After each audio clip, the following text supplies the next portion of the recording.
Not every story in the gaming industry ends in victory or celebration.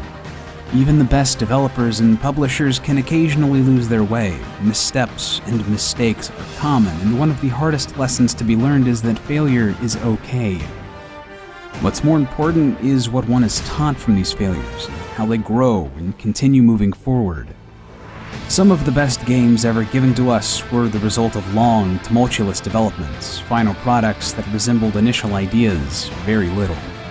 Such is the case with Blizzard Entertainment's Overwatch, which in a surprisingly intimate and personal story for its team, rose from the ashes of the company's biggest failure to become one of the largest hits in online competitive shooters. Oh, let's break it down! In the wake of their genre-defining successes with World of Warcraft, Blizzard Entertainment took care in deciding what path to follow next. One team within the company decided to work on a new massively multiplayer game titled Titan, which would have been Blizzard's first new franchise in over a decade. The plan for Titan was detailed and comprehensive, with ambitions set higher than World of Warcraft, an intended release date of Q4 2013, and a vision for the title to live for nearly 20 years after its launch.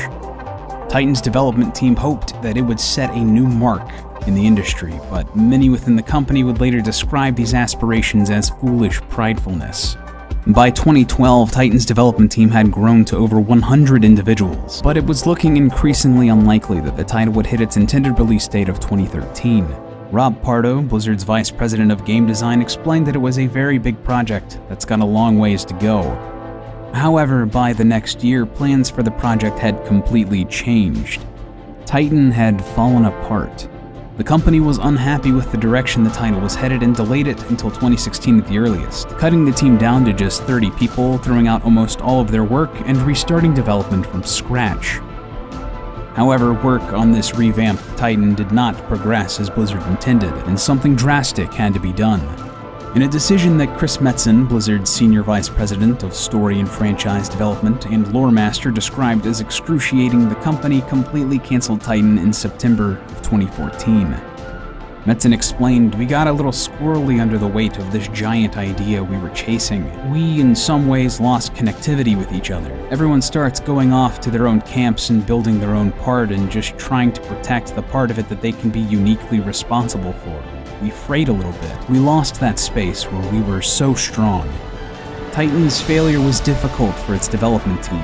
Up until this point, the company had such luck with their titles. Only spin-offs had ever been canceled, not huge projects or new IPs, and a failure on the scale of Titan was unprecedented for the company.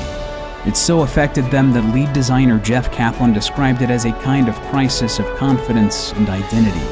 However, despite the difficulty of this decision, it was undoubtedly the right one.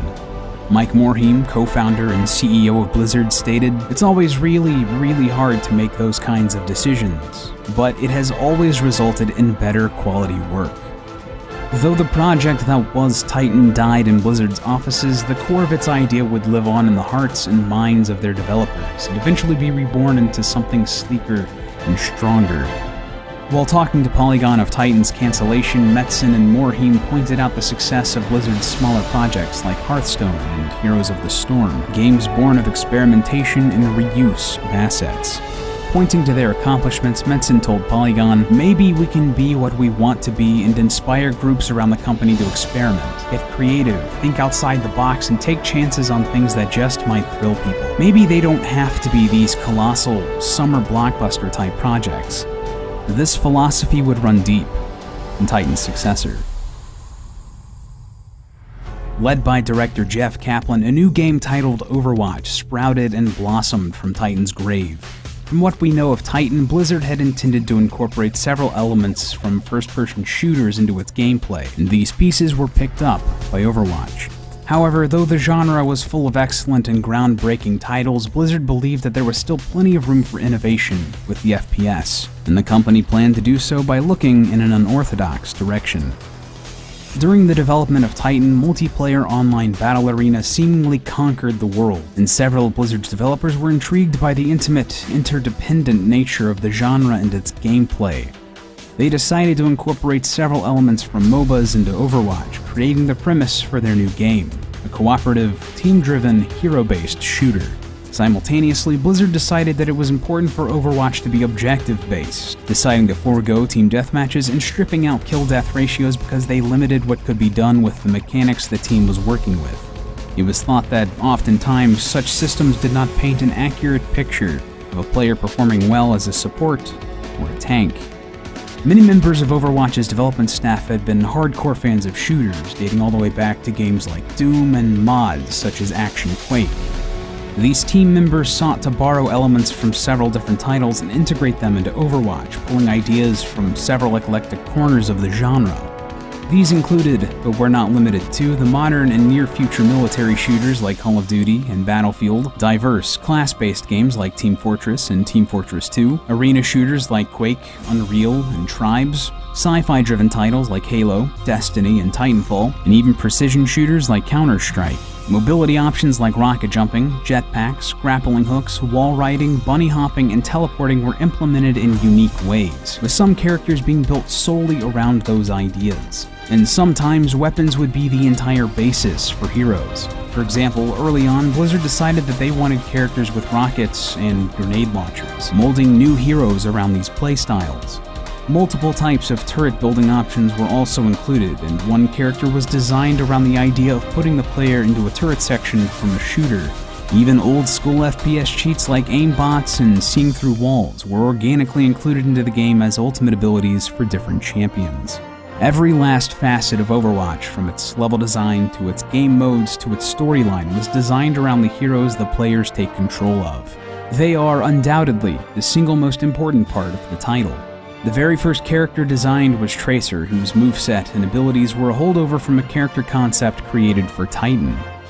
The team initially tested Overwatch's core mechanics completely using Tracer on an unfinished version of the game's first map, the Temple of Anubis. Slowly, more characters took shape, the next three being the Sniper Widowmaker, the Tank Reinhardt, and the Akimbo Shotgunner, Reaper. Over time, more heroes were added and many more scrapped. At one point, Overwatch featured as many as 40 characters across 6 different classes, each one handcrafted with little dings and pockmarks on them. According to assistant game director Aaron Keller, one of the biggest struggles the team faced was to make each champion feel unique without burdening the title with overcomplexity. He told Ars Technica, around the time we had 15 or 16 heroes in the game, people would start bringing up the point of, is this enough heroes? Are you done? Do you actually need more heroes? Every single character had to work in tandem with every other member of the roster, had to have counters for the other team to use against them, and had to be fun to play even if multiple people had selected them. The process of creating a new hero was so arduous that every single time the team felt confident enough to officially add one, they added something unique and fresh to the title. Overwatch's final roster included a motley crew of 21 characters who were diverse in every sense of the word, all with their own identifiable personalities, recognizable silhouettes, distinct iconography, and unique playstyles. Each and every one is aesthetically and mechanically designed to perfectly convey everything the player needs to know about their character, forging a troupe that just oozes of charm. The cast of the title is perhaps its greatest strength, and has been rightfully praised by both fans and critics alike. And with a group of characters this compelling, Blizzard aimed to create a world fit for their robust roster. Keller stressed that it was important for Overwatch to stand out in a genre oftentimes crowded with titles draped in cloaks of brown and gray. He said, "We wanted this game to feel almost hopeful and inspirational. We wanted to create this bright world, and we purposefully strayed away from something grim." The story of Overwatch is not told in the game itself. Instead, Blizzard opted to create a game without a single-player campaign, and a narrative that lives through its character interactions and multimedia projects like comics and animated short films. Most of the story has yet to be told, though its broad strokes do exist. Overwatch was a team of heroes gathered to help stop a war between humans and the mechanical Omnics. An unstable peace was eventually found, and Overwatch was disbanded after several controversies and tragedies. However, many years later, new troubles are rising, and it may be time to recall the heroes of Overwatch into action once again. Major sections in Overwatch's timeline have been left intentionally blank, so as to keep the players wondering, speculating, and even contributing to the universe.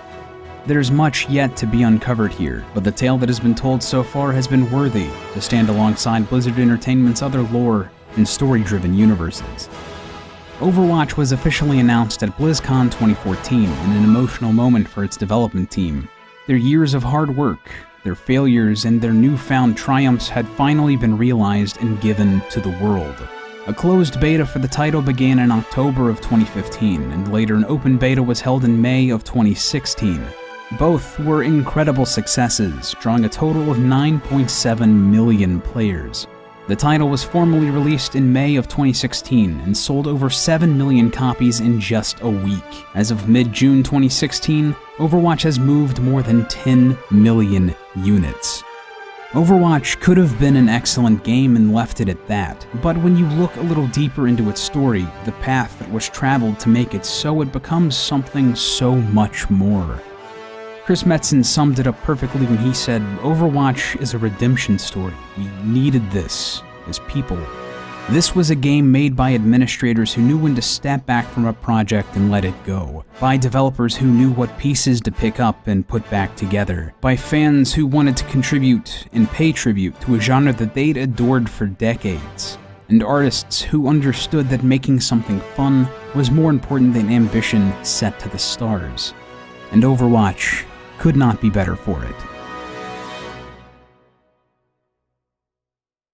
Heyo, hi, hello, Lee here again. Thank you for watching this little look back at Overwatch. It's a very new game, but I also love the game, so I wanted to talk about it. Don't judge me. Anyway, don't forget to subscribe to The Theorists for more theories, retrospectives, and cultural analyses. Anyway, yeah, next time is another Nintendo game.